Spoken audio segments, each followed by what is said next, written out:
Brought to you by Nova शुद्ध घी। जब जब खाए दिल खुश हो जाए, सदियों का नोवा शुद्ध देसी घी, सपना स्वस्थ भारत का। I love घी।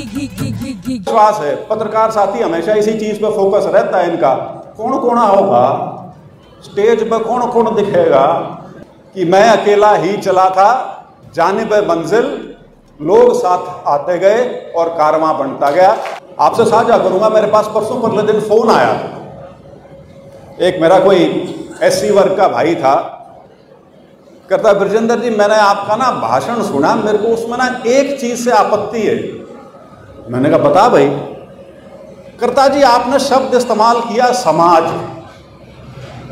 कहता समाज शब्द ना इस्तेमाल करा करो, सबका नाम लिया करो। मैंने कहा भाई मेरी परिभाषा में समाज जो है वो सर्वजातीय है, उसको समाज बोलते हैं, बाकी उस समाज के वर्ग होते हैं। समाज तो एक है, सारा का सारा जो आज यहाँ पे इकट्ठा हुआ है, चाहे वो स्टेज हो चाहे सामने हो। और इसी समाज को बनाए रखने के लिए, इसी समाज को मजबूती प्रदान करने के लिए हमारी तरफ से छोटा सा प्रयास है।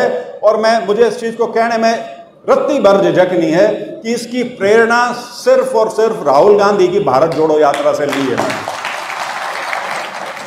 वो व्यक्ति जिसे जिंदगी में किसी चीज का अभाव नहीं है, जो हिंदुस्तान के सबसे बड़े परिवार में पैदा हुआ है, उसके बावजूद वो व्यक्ति निरंतर संघर्ष में लगा हुआ है।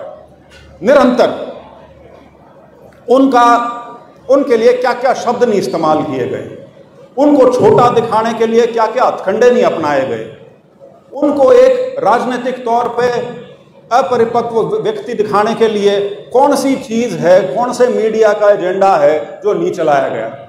लेकिन उस व्यक्ति ने कभी भी ना तो वो झिझका और ना कभी पीछे हटा। ये बात मैं पहले भी कई बार बोल चुका हूं, इकलौता नेता है पूरे देश में, इकलौता।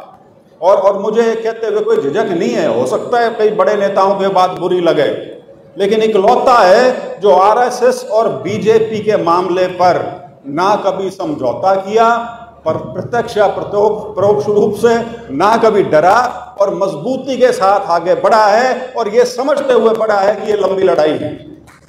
भारत जोड़ो यात्रा के टाइम में लोग कहते थे कि जी इसका राजनीतिक असर क्या होगा, इलेक्शन आने लग रहे हैं फलाने स्टेट में, धिकड़े स्टेट में, वहां पे तो कोई असर होता दिखता नहीं।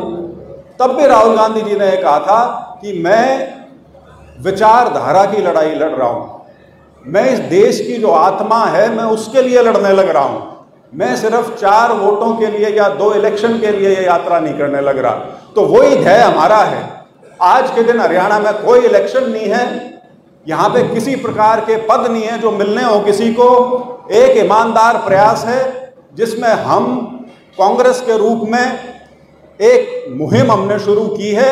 और मुझे पूरा विश्वास है पत्रकार साथी हमेशा इसी चीज पे फोकस रहता है इनका, कौन कौन होगा स्टेज पर, कौन कौन दिखेगा। मैं बहुत समझाने की कोशिश करता हूं कि भाई आप 100 मीटर की दौड़ नहीं है कि सुबह करी और शाम में खत्म हो जाएगी, 7 महीने का सांग है। और सांग जब जैसे जैसे आगे बढ़ेगा सब जुड़ेंगे। और जैसे मैंने कहा था कि मैं तो चल अकेला झंडा उठा के चलूँ, मैंने तो चलने की सोच रखी थी। वो हमेशा एक बहुत खूबसूरत शेर है उर्दू का कि मैं अकेला ही चला था, जानिब मंजिल लोग साथ आते गए और कारवां बनता गया। तो ये कारवां की पहली झलक है। और जो फन्ने खां हैं, जब ये लोगों का प्रभाव बढ़ता है ना आगे, कोई नहीं रुक पाता, कोई नहीं टिक पाता। सारे या तो इस प्रवाह का हिस्सा बन जाते हैं या किनारे पे बैठे रह जाते हैं। वो जो अपना फैसला ले वो उनकी मर्जी। हम इस रास्ते पर आपके भरोसे आगे बढ़ेंगे, समाज की बात को लेकर आगे बढ़ेंगे।